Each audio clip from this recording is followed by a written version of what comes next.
Hello and happy holidays, everyone. Welcome to A Good Night for a Murder, a Victorian true crime podcast. My name is Kim, and this is a special bonus episode to celebrate Christmas the Victorian way.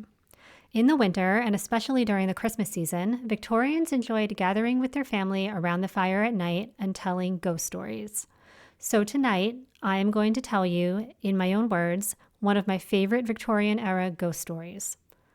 This story was first published in 1902 by W. W. Jacobs. It is called The Monkey's Paw.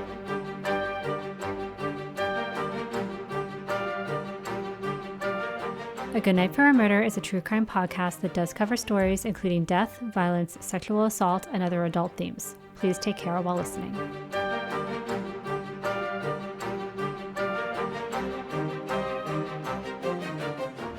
It was a cold, wet night outside the White household. Darkness had fallen almost unnaturally early, prompting Mrs. White to tend the fire more frequently than usual. She wanted it burning nice and hot when their visitor arrived. The visitor was an old friend of her husband's, Sergeant Major Morris. The pair had attended school together, and whereas Mr. White had gone on to eke out a reasonably comfortable living, Major Morris had achieved great success as a military man, then a businessman whose endeavors took him all over the world. At this point in the evening, Mrs. White was knitting by the fire while her husband and grown son, Herbert, played a game of chess. Mr. White used to be able to beat his son at chess with one hand tied behind his back, but young Herbert had become quite the skilled player as he'd grown and was now, much to his father's chagrin, a formidable match. Mr. White had just realized a mistake with his last move, and in an attempt to distract his son, he remarked, "Would you listen to that wind out there?" "Yep, I hear it," Herbert replied, focusing on his next move. "I wonder if he'll even make it out here tonight," Mr. White wondered aloud about Major Morris. Recognizing that Herbert had spotted his mistake, he suddenly hollered, "That's the problem with living out here. The roads aren't maintained and it makes it impossible to get around. They think because we're only one of a few out here, it doesn't matter." Mr. White's last-ditch effort to throw off his opponent, though true, did little to break his son's concentration, and in 2 more turns, Herbert had his father beat. Mr. White caught a knowing glance exchanged between his wife and son, a bit of a smirk at his expense, but before he could scold them about it, he heard the gate at the end of the walkway bang, and he knew his friend had arrived. Mr. White met him at the door and immediately ushered him to a chair by the fire to warm himself against the cold and blustering night. The men drank whiskey as Major Morris regaled the White family with stories of his travels to exotic lands with strange customs and people. "I'd like to go to India myself one of these days," remarked Mr. White, "just to see it." "You're better off where you are," Major Morris replied, tipping his glass in a knowing manner. "What was that one story you told that time? Something about a monkey paw?" At this, Major Morris froze. Recovering, he said, "That's nothing worth hearing about," and took a somewhat hasty gulp of his drink. "What's this about a monkey's paw?" Mrs. White asked, her curiosity piqued. "It's something they thought was magic," the Major replied dismissively. "Magic?" Herbert exclaimed. The 3 listeners leaned forward keenly. Sighing, the Major went on. "It's literally just a mummified monkey's paw." After a moment's hesitation, he reached into his pocket and proffered the object itself. Indeed, it was a small, black, knobby monkey's paw. Mrs. White jumped back, but Herbert reached out and took it from him. An old fakir, a very holy man, put a spell on it. He wanted to show that fate ruled people's lives and that those who interfered with it did so to their sorrow. He put a spell on it so that 3 separate men could each have 3 wishes from it. This gave the Whites a laugh, but their jovialness quickly faltered when they saw the unexpected graveness of the Major's expression. The room fell silent. For a moment, the only sound was that of the crackling fire and the wind outside. "Did you make 3 wishes, sir?" asked Herbert. Staring into the fire, the Major responded almost inaudibly, yes, he had. "And did you have your wishes?" Mrs. White asked then. "I did," the Major answered. "Why do you still have it then?" Mr. White asked. At this, the Major inhaled and sat back and replied, "I don't know. I thought about selling it, but it's caused some mischief already, so I thought maybe I'd better hang on to it for safekeeping." The Major held the paw up in front of his face between his thumb and forefinger, then suddenly flung it into the fire. The White family all jumped at once, and Mr. White quickly fished the monkey's paw out. "Well, if you don't want it, just let me have it then," Mr. White said. "You'd be better off to destroy it," the Major said seriously. With a flourish, Mr. White straightened himself in front of the fire and said, "Well, how do I wish?" His wife and son laughed, but the Major only shook his head and told him not to blame him for what might happen if he kept it. "Wish for another pair of hands for me," said his wife, "so I can get this dinner on the table faster." Mr. Morris stood suddenly out of his chair. "No," he said. "If you wish, just wish for something sensible." After this, Mrs. White did get dinner on the table, and the earlier conversation was forgotten, including the strange mood that had come over all of them.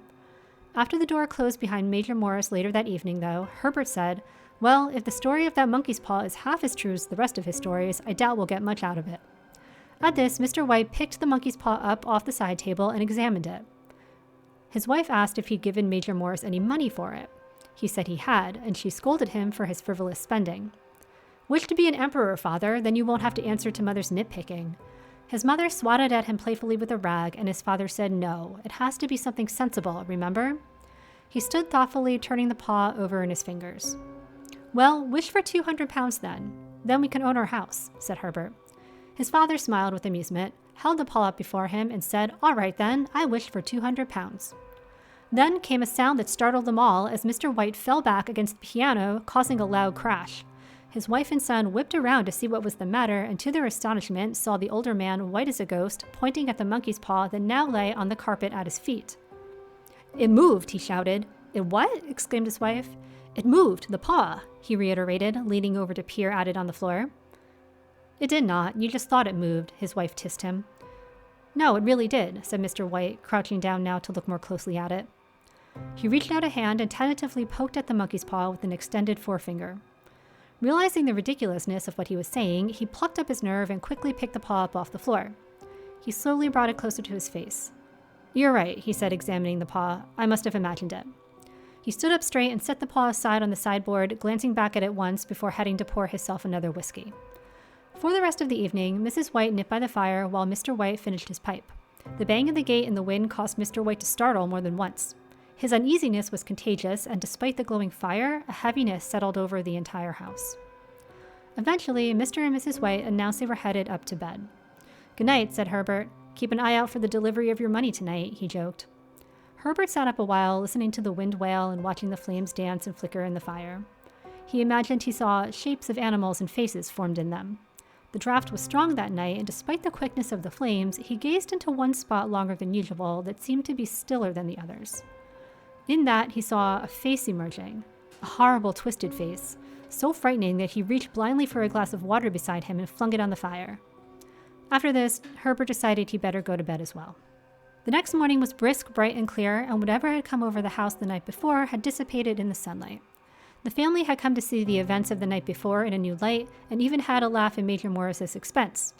"These businessmen will say anything to make a buck sometimes," Mrs. White said. "Even so, how could 200 pounds hurt anyone?" "It could fall out of the sky and land on you," Herbert joked. Mrs. White rolled her eyes at her son as he headed out the door to his job at Ma and Megan's factory. Mr. and Mrs. White passed the day as they usually did, and just before supper time, took a minute for themselves to sit down and rest. "Herbert will expect you to have 200 pounds when he gets home," Mrs. White said sarcastically. "You know, it's the strangest thing. I really thought I felt it move," Mr. White said. "Exactly," said his wife. "You thought you felt it." "Well, I did," Mr. White went on. "I held it like this, and then Is something the matter?" Mr. White noticed his wife had stopped listening to him and had turned her attention to something going on out of their front window. Mr. White looked as well, and down the lane they saw a nicely dressed young man who seemed to be pacing back and forth in front of their gate. He passed by 3 or 4 times before resolutely turning toward their house and pushing open the gate. Mrs. White rose and met the man at the door and ushered him inside. She and her husband waited patiently for the man to tell them his purpose, as his dress and manner clearly indicated he was from a class above their own. Finally, after awkward handshakes and how-do-you-dos, the man announced he was from Ma and Megan's factory where Herbert worked. Mrs. White's hands flew to her face. "What is it?" she begged. "What's happened? Is Herbert okay?" "Settle now," said Mr. White, trying desperately to be the more level-headed of the two. "Don't jump to conclusions. It's possible this may be good news." The man swallowed hard and looked down. "I'm sorry," he said. "Has he been hurt?" Mrs. White rushed forward. "He has," said the man, "but he's not in any pain." "Oh," cried Mrs. White and collapsed into a chair. Thank goodness, he's not—" She broke off suddenly.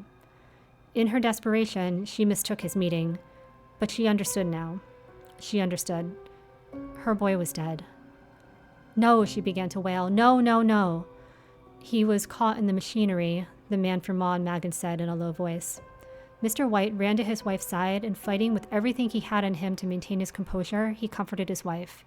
Then to the man from Ma and Magan's he said, "He was the only child we had left. It's hard, you understand." The representative from Ma and Magan's looked about ready to break himself and replied, "Of course, of course." Then, as if suddenly remembering his purpose, he stated the firm wished to convey their deepest sympathies, though would take no liability. They did wish to compensate the family with a sum of money, though. At this, Mr. White bolted to his feet. "What sum?" he said. "How much?" he asked desperately. £200, the man responded.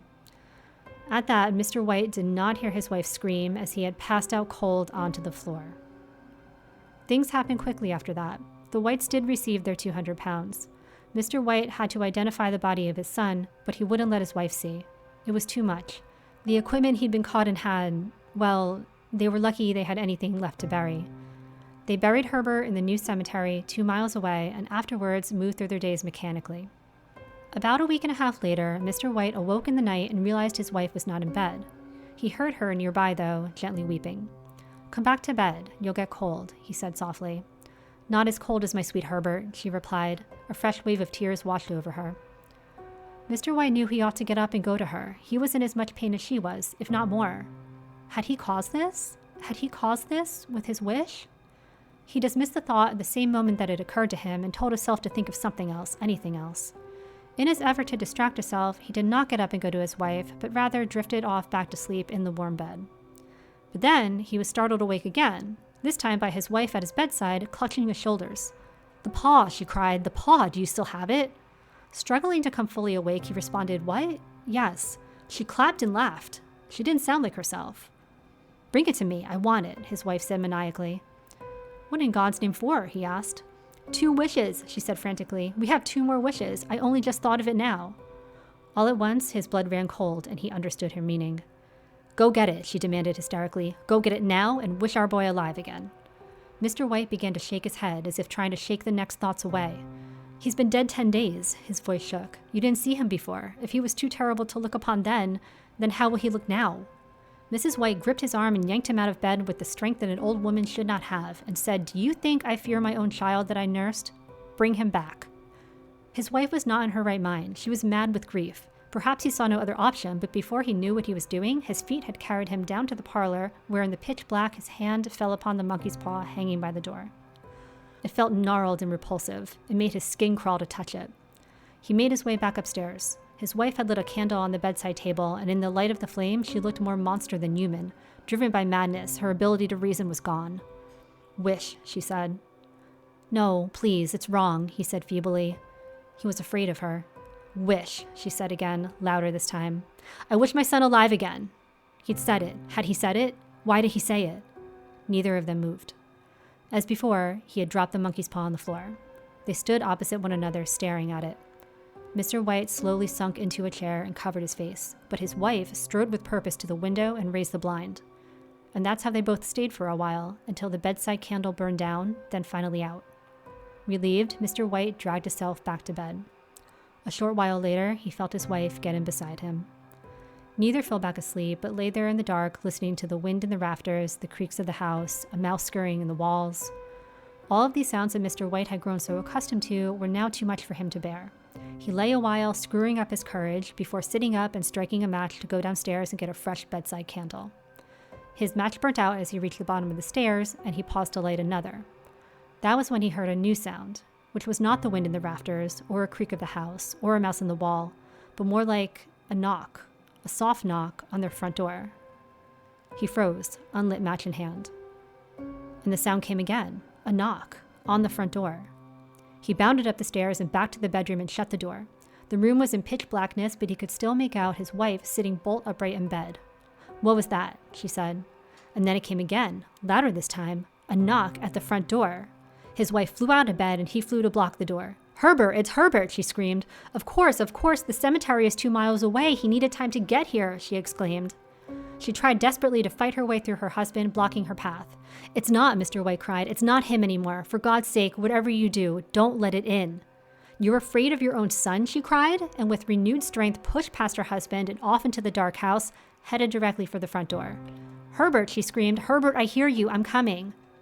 What had begun as slow rhythmic knocks were coming harder and faster now. "I'm here, Herbert. I'm right here," Mrs. White cried. Mr. White heard her turn the bolt, then slide the bottom deadbolt aside. He curled into a ball by the bed and covered his face like a child. He felt cold and hot and weak. He was going to be sick.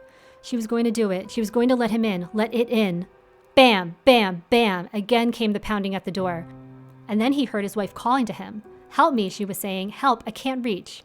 She couldn't reach. She couldn't reach. She couldn't reach. She couldn't reach the top bolt.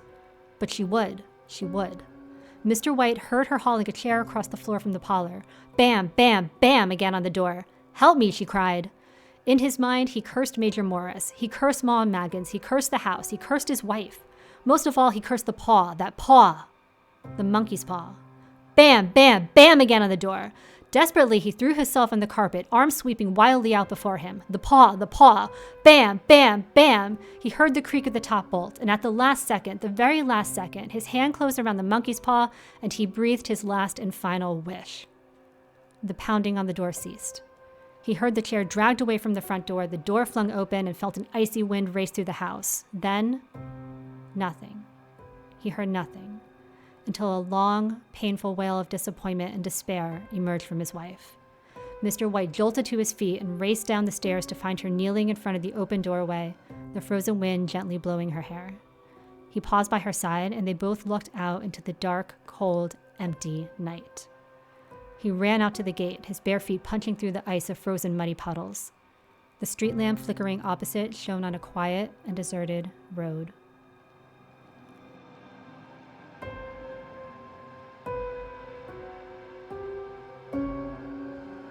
My friends, that is the story of the monkey's paw. Head over to Instagram, TikTok, or YouTube, add a Goodnight for a Murder, and let me know what you thought of tonight's bonus episode. You can also see some photos and source links for this episode on the episode blog on my website at agoodnightforamurder.com. Also follow me on Instagram, TikTok, or YouTube at A Goodnight for a Murder. Please rate and review and share with friends. I hope you all have a wonderful, safe, and happy holiday with your friends and family. Thank you for listening, and I will talk to you again soon.